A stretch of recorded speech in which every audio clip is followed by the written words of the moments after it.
My name's Stephen Jordan. I'm the director of soccer at Tennessee Soccer Club. Over the last few years, we've gone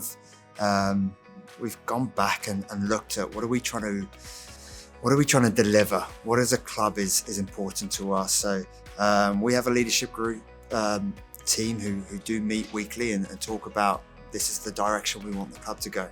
We have an education team and we get together and talk about all things involving like how do we want to play? What's our game model?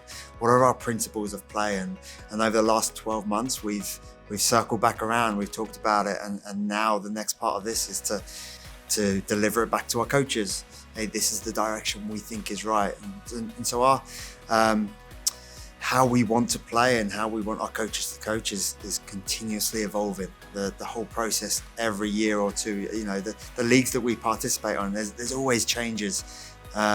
So for us to be able to meet, talk through it, decide what's best for us right now.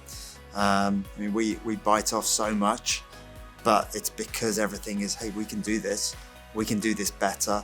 And we want to be the leaders. We want to be the people saying, hey, no, we can do this, and the players are going to be better. We're going to do this, and the coaches are going to be better. Yeah, so we provide so many opportunities for all players. We have players who are committed, very talented, striving for that next goal, whether it's college, whether it's professional. We want to help those players. We want to help them and the environment for them. But it's also the next level. All right, we want them to help. All right, what do you need to get to?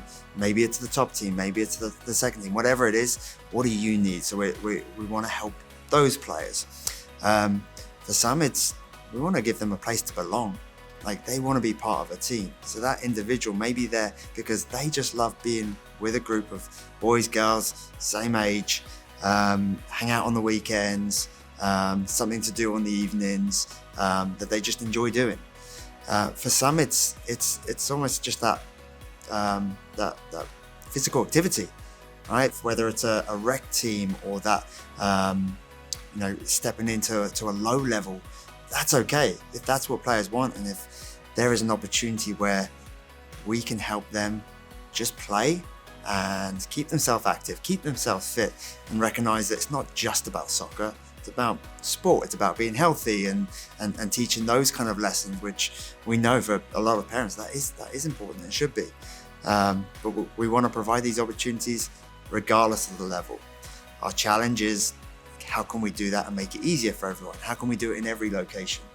How can we choose the right leagues to participate in?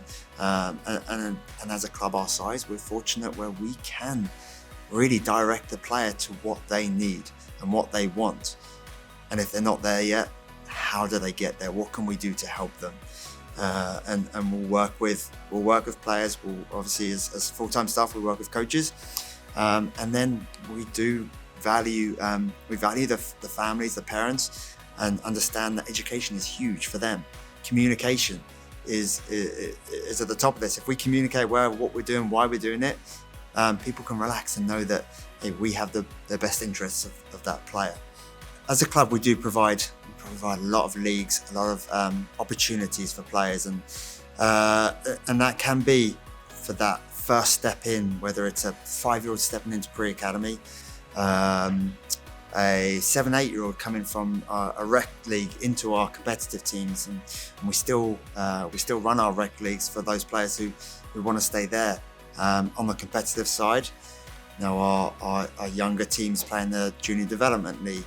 As they get to that middle ages, there's the opportunity to play in state league, and then we know that there's a want and a need to play more regional leagues, and so we are now able to provide opportunities at the NPL level. We have teams at the ECNL level, at the ECNL RL level, and these all provide different options for different players in different locations. And as they continue, kind of, if they choose to try and progress through the path, once they get to the older teens, then there's the opportunities for USL. We have both a men's and a women's team that play USL. So there's so many different leagues, different pathways that help us give these opportunities and kind of focus on, again, what the player needs and where they can be.